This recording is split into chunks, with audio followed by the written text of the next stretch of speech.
हर हर महादेव। आप सभी शिव भक्तों को कल से प्रारंभ हो रहे श्रावण मास की आप सभी को हार्दिक शुभकामनाएं। और सभी शिव भक्त अपने अपने स्वरूप में अपनी अपनी भक्ति से बाबा को रिझाने का प्रयत्न करते हैं। तो मुझसे सभी प्रश्न कहते हैं कि आप पूजा कैसे करते हैं। तो आज मैं आप सभी के समक्ष बताती हूँ। मुझ में इतनी क्षमता नहीं है कि मैं बाबा की पूजा का विधि विधान में कुछ जानती हूँ या मैं बता पाऊँ, परंतु मैं जिससे बाबा की पूजा करती हूँ वो मैं प्रयत्न करूँगी आप सबको बताने की। तो महादेव की पूजा में विशेष जलाभिषेक का बड़ा महत्व है, उसके पश्चात दूध का बड़ा महत्व है, उसके पश्चात पुष्पों का महत्व है। और आप सभी प्रकार के अन्न जो बाबा को चढ़ा सकते हैं वो चढ़ाइए। उसके पश्चात सभी प्रकार के द्रव्य जो बाबा को प्रिय है वो अर्पण करिए, दीपक करिए, आरती कीजिए, उन्हें भोग अर्पण कीजिए, उन्हें दक्षिणा अर्पण कीजिए और संकल्प के द्वारा खुद को बाबा से जोड़िए। इस प्रकार से आप महादेव की पूजा कर सकते हैं। परंतु सभी पूजा में से एक विशेष पूजा की प्रधानता दी गई है, वो है पार्थिव शिवलिंग। तो महादेव के पार्थिव शिवलिंग का आप घर में निर्माण कर उसकी पूजा कैसे कर सकते हैं वो मैं आपको बताने का प्रयत्न करूंगी। तो सर्वप्रथम आप अपने गमले की मिट्टी ले सकते हैं। आपको ध्यान रखना है कि तुलसी की मिट्टी ना ले, और दूसरे किसी भी गमले की आप मिट्टी ले सकते हैं। उसके द्वारा आप मिट्टी के अंदर थोड़ा सा गंगा जल और थोड़ा सा शहद और हो सके तो थोड़ा सा केसर, ये सब मिश्रित करके और उस शिवलिंग का आपको निर्माण करना है।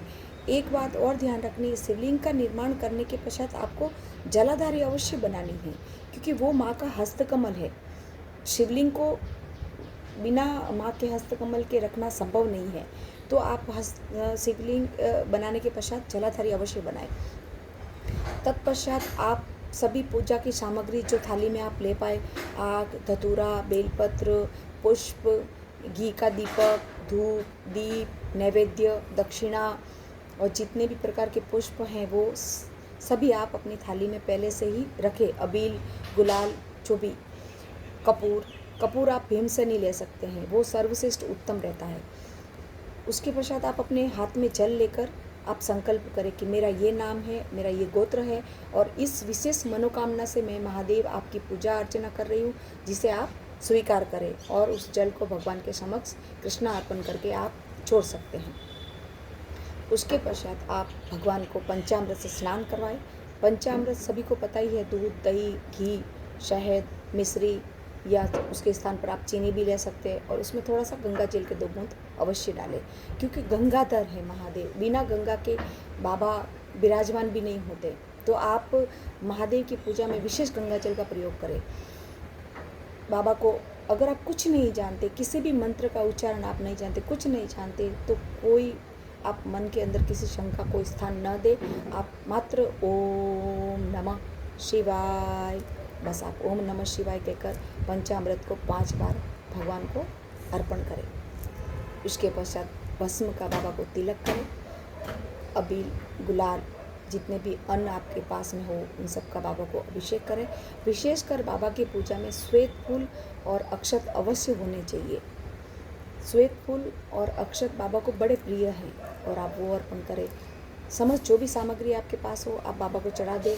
उसके पश्चात आप भगवा की आरती करें और आरती के पश्चात बाबा से क्षमा याचना करें कि महादेव, मैं न पूजा जानता हूँ न विधि जानता हूँ, और परंतु मैंने जिस प्रकार भाव से आपकी ये पूजा अर्चना की है आप उसे स्वीकार करें और हमें अपनी भूल के लिए क्षमा करें। क्षमा याचना करने के पश्चात आप 1 घंटा, 1.5 घंटा, 2 घंटा उस शिवलिंग को उसी यथावत गमले में रहने दें, या आप थाली में निर्माण करते तो थाली को ऐसे ही रहने दें। आप उसके पश्चात 4 बजे और 5 बजे से पूर्व पार्थिव शिवलिंग का विसर्जन का महत्व है। तो आप 4 या 5 बजे से पूर्व उस शिवलिंग को विसर्जित करें। विसर्जित करने के लिए आपको कहीं जाने की आवश्यकता नहीं। आप एक टब में पानी ले सकते हैं या फिर उसी गमले में आप 1 लोटा जल लेकर उस शिवलिंग को के ऊपर आप अभिषेक कर सकते हैं। तो वो शिवलिंग थोड़ा सा कम हो जाएगा, तो बस उसका विसर्जन हो गया। आप थोड़ा सा बचता है तो कोई दिक्कत नहीं है। उसके पश्चात आप पुनः अपने कार्यरत हो जाए। दूसरे दिन होता है तो आप पुनः निर्माण करें। इस प्रकार से आप पूरे सावन भी कर सकते हैं और प्रत्येक सोमवार को भी कर सकते हैं। और आप जितना हो सके ओम नमः शिवाय का जाप करें या श्री शिवाय नमस्तुभ्य का जाप करें और बस बाबा का स्मरण करते रहें। महादेव तो भोलेनाथ हैं, उनकी वो तो सबकी झोली भर देते हैं। हर हर महादेव। आप सभी पर महादेव की असीम कृपा बनी रहे, ऐसे ही मेरी सभी से मनोकामना है। आप सभी को श्रावण मास की पुनः हार्दिक शुभकामनाएं। हर हर महादेव, हर हर महादेव। शांब सदाशिव, शांब सदाशिव।